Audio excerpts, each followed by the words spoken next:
Wassalatu wassalamu ala rasulillah wa ala alihi wa sahbihi wa man tabi'ahu wa mawala. Ashhadu an la ilaha illallah wahdahu la sharika lah wa ashhadu anna sayyidana Muhammadan abduhu wa rasuluhu la nabiyya ba'dah. Allahumma salli ala nabiyyina Muhammad wa ala ali Muhammad kama sallaita ala Ibrahim wa ala ali Ibrahim innaka Hamidum Majid. Allahumma barik ala Muhammad wa ala ali Muhammad kama barakta ala Ibrahim wa ala ali Ibrahim innaka Hamidum Majid. Qala Allah Ta'ala fil Qur'anil Azim wa huwa asdaqul qailin. A'udzu billahi minasy syaithanir rajim. Ya ayyuhalladzina amanu taqullaha haqqa tuqatih wa la tamutunna illa wa antum muslimun. Wa qala ta'ala fi ayatin ukhra, ya ayyuhalladzina amanu taqullaha wa qulu qawlan sadida yuslih lakum a'malakum wa yaghfir lakum dhunubakum wa man yuti'illaha wa rasulahu faqad faza fawzan 'azima. Ibadallah, usikum wa nafsi bitaqwallahi wa ta'atihi faqad fazal muttaqun. Hadirin jamaah Jumat yang dimuliakan Allah Subhanahu wa ta'ala. Ada seorang doktor lulusan S3 dari universitas ternama di Bandung menulis buku tentang pentingnya investasi hidup dan pendidikan. Bukunya laris, bestseller. Katanya ketika anak masih kecil-kecil, kalau ada kelebihan dana, mulailah membeli rumah. Rumah ini dicicil 10 tahun, 15 tahun, 20 tahun. Nanti ketika anak sudah tamat SMA, maka rumah lunas dan bisa dijual. Setelah rumah dijual, bisa dipakai untuk dua. Pertama, pendidikan anak ke jenjang perguruan tinggi S1, S2, S3. Sisanya bisa dipakai untuk modal usaha. Ramai-ramai orang mengikuti saran ini, dan yang menulis buku pun berhasil. Anak yang pertama sudah lulus di Amerika dengan predikat cum laude, sarjana terbaik, bahasa Inggrisnya mantap, dan diterima bekerja di luar negeri. Anak kedua begitu juga, baru saja diterima dengan karir yang memuaskan hati orang tua. Anak paling kecil masih dalam proses pendidikan. Kemana kemari seminar menceritakan tentang keberhasilan, rumah megah, mobil mewah, jalan-jalan ke luar negeri, hidup nyaman, tentram dan damai. Tapi rupanya Allah Subhanahu wa ta'ala ingin menyentuh yang selama ini belum tersentuh. Ada sesuatu yang tak pernah terpikirkan, tapi Allah berkuasa untuk membuatnya datang dan tiba tanpa diundang. Tanpa terlintas di pikiran, istri pun jatuh sakit. Ketika istri sakit, masuk ke rumah sakit di ruang ICU. Saat itu dihubungilah anak yang pertama. Ibumu dalam keadaan sakit, nak. 9 bulan 10 hari kau dikandungnya. Dengan tetes peluh keringat dan air mata meregang nyawa kau keluar dari rahimnya. Apa kata si anak? Aku tidak bisa karena ada rapat penting, meeting yang harus dikerjakan, dan saya tinggal di negara yang sangat disiplin. Aturan tidak membenarkan untuk pulang ke kampung halaman. Anak kedua pun dihubungi. Bagaimana ini, ibumu dalam sakit keras, orang lain tak dapat menghibur hatinya. Nampaknya inilah pertemuan terakhir andai kau pulang. Anak kedua berkata, ayah, aku tidak bisa pulang karena aku baru saja diterima bekerja di perusahaan ternama. Ini masa depanku, ini karirku. Maka hari-hari pertama kerja ini tidak boleh absen. Dan ini negara sangat disiplin. Mereka tidak tahu menahu apa yang terjadi pada karyawannya, maka mesti tetap bekerja. Tinggal lagi satu harapan, anak terkecil yang terakhir. Ternyata harapan itu pun juga pupus, hilang, terbang melayang. Karena anak terkecil mendapatkan beasiswa dengan ikatan yang begitu ketat, tidak boleh meninggalkan bangku kuliah. Malaikat maut tidak menunggu, nyawa tetap berpisah keluar dari jasad dalam keadaan ramai di tengah kesepian. Orang lain banyak datang, tapi anak yang diharapkan membisikkan ke telinga la ilaha illallah Muhammadur Rasulullah, anak yang mestinya membacakan ayat-ayat Allah ketika roh akan keluar dari jasad, seperti tebasan pedang di tempat yang sama beratus kali, seperti kambing yang dikuliti hidup-hidup, seperti mata kail pancing yang ditarik dari kulit yang basah, tak dapat meringankan permohonan terakhir sakratul maut.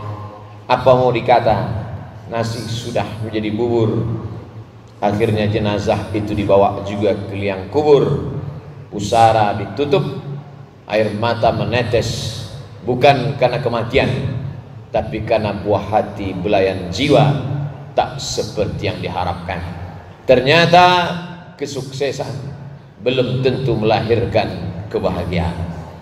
Renungan panjang akhirnya sang penulis buku meminta kepada semua tokoh yang menulis bukunya supaya buku itu ditarik kembali, karena dia tidak ingin orang lain merasakan perasaan yang sama yang dia rasakan, bahwa ada sesuatu yang tidak bisa dibeli dengan uang, tidak semuanya bisa dihargai dengan materi.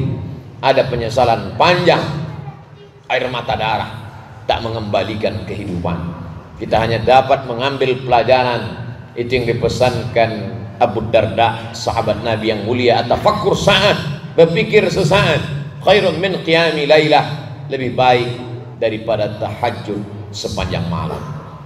Salahkah anak kita sekolah ke luar negeri? Tidak salah, tapi bekalilah dalam kepalanya Al-Quran dan Sunnah.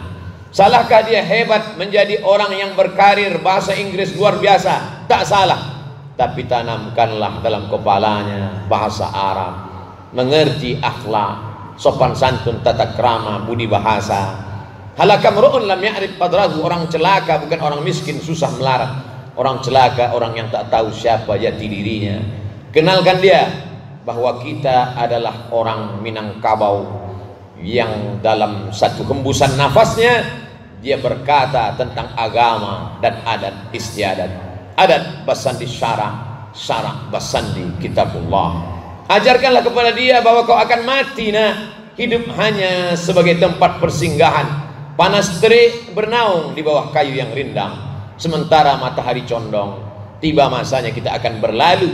Kalau kapal sudah penuh muatan, maka berlayar tak dapat dielakkan. Sampaikanlah kepada kita bahwa dunia ini bukan tujuan. Sampaikan pada mereka bahwa kita hanya singgah sejenak. Setelah itu kita akan berlalu ke tempat yang penuh dengan keabadian. Sehingga dengan demikian dia menjadikan dunia ini hanya sebagai jembatan. Ad-dunya balaghun ilal akhirah. Dunia hanya penyampai kepada tujuan akhir. Bahwa dia akan mencari akhirat penting. Wabtaghi fima ataakallahu daral akhirah. Carilah akhirat. Tahajudlah sepanjang malam. Bacalah Quran. Wala tansa nasibaka minad dunya. Tapi jangan lupa kau hidup di dunia, perlu makan. Antada awarasataka aghnia, kau tinggalkan ahli warismu, anakmu, cucumu, menantumu dalam keadaan mampu, ekonominya mapan. Khairun, lebih baik min antada'ahum, daripada kau tinggalkan mereka alatan, miskin, susah, melarat, yatakaffafuna 'alan nas, mereka meminta mengemis kepada orang lain. Tak ada kepercayaan dirinya, tak ada izzahnya, tak didengar kata-katanya, tak dihormati ucapannya, karena dia orang yang terhinakan. Tapi jangan karena mengejar dunia lalu dia kehilangan tempatnya di akhirat. Islam mengajarkan kita keseimbangan. Dalam doa dari Rukun Yamani menuju Hajar Aswad berulang kali dikatakan Rabbana atina fid dunya hasanah wa fil akhirati hasanah wa qina adzabannar. Bila terdengar ada informasi musabaqah tilawatil Quran, bawalah anak-anak mendengarkan musabaqah tilawatil Quran. Dia lihat yang sebaya dengan dia, kenapa bisa hafal Al-Quran, kenapa aku tidak? Mulut berkata ke telinganya belum tentu masuk, mungkin dia akan marah, mungkin dia akan merajuk. Tapi begitu dia lihat ada qari hafal Quran, umurnya sebaya dengan dia, di kelas yang sama, dia akan berpikir, mengapa aku tidak bisa?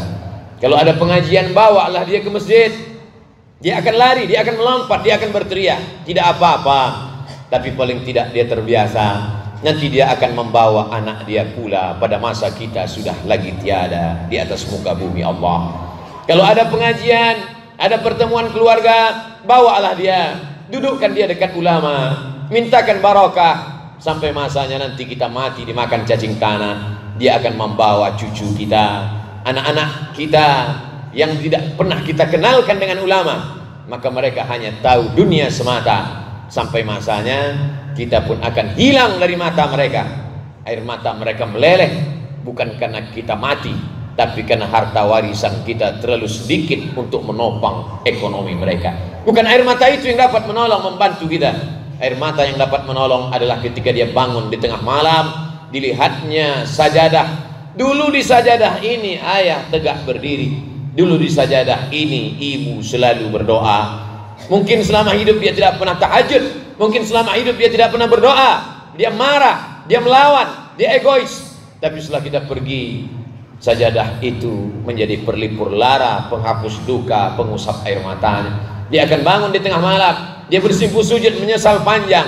Saat itu dia berdoa, Rabbighfirli wali walidayya warhamhuma kama rabbayani shaghira. Lapang kubur kita, terang barzah kita. Tak ada yang lain kita inginkan kecuali hanya permohonan kepada Allah Subhanahu wa taala. 86 tahun lamanya Ibrahim berkata, Rabbi habli minas shalihin. Doa itu kita warisi sampai hari ini juga, berkata Rabbi habli minas shalihin. Kita tidak minta mereka ganteng, kaya, gagah perkasa, tapi sakau mati dalam keadaan husnul khatimah, su'ul khatimah sudah menanti mereka. Yang kita inginkan adalah mereka menjadi orang-orang yang saleh dalam pandangan Allah, muslih dalam pandangan manusia. Ma'akal tafa'afnaita, yang selama ini kau bawa dia ke restoran megah mewah, makanan mahal, menjadi busuk. Kau belikan dia pakaian di mall dengan harga yang luar biasa di luar negeri, lapuk. Tapi yang kau sedekahkan, bawa dia ke panti asuhan, ajak dia makan bersama dengan anak-anak yatim, membuka pintu hatinya. Setelah kita tiada, dibawanya pula anak istrinya ke tempat yang sama. Dulu di sini aku dibawa ayahku, di sini aku dibawa ibuku, hari ini aku bawa pula kalian wahai anak-anakku.